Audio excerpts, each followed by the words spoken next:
Hi guys, I'm John Scores from aviationtutor.com, and today I'm going to show you how to request VFR flight following in two common situations, on the ground and already airborne, and exactly what to expect back from ATC.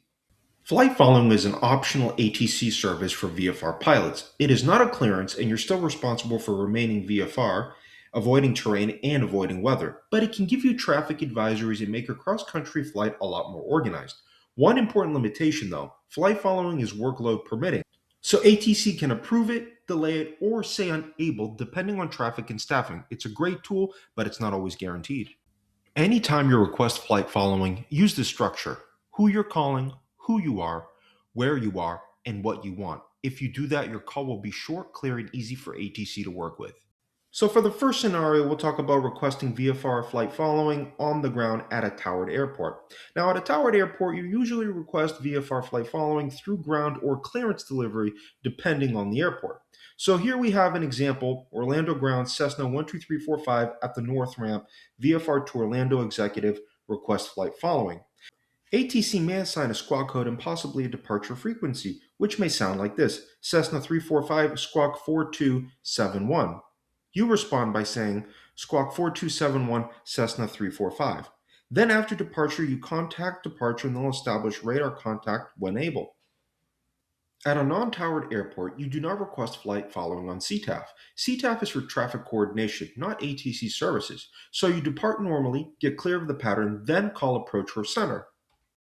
Here's an example: Orlando approach Cessna 12345 off Titusville, climbing through 1,200 for 2,500, VFR to Orlando executive requesting flight following. So ATC will respond back by saying Cessna 12345 squawk 4271 and ident.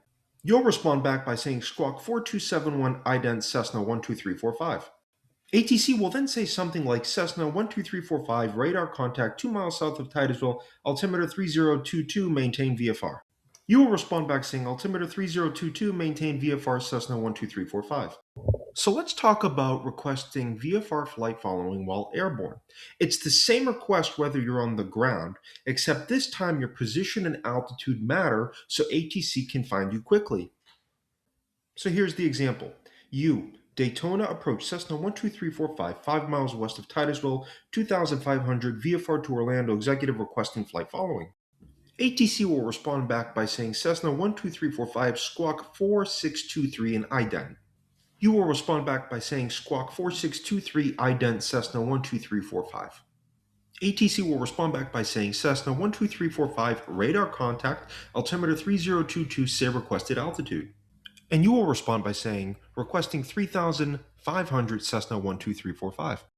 ATC will respond back by saying Cessna 12345 maintain VFR at or below 3,500, or they could say Cessna 12345 approved as requested, maintain VFR. You will then respond by saying at or below 3,500, maintain VFR Cessna 12345.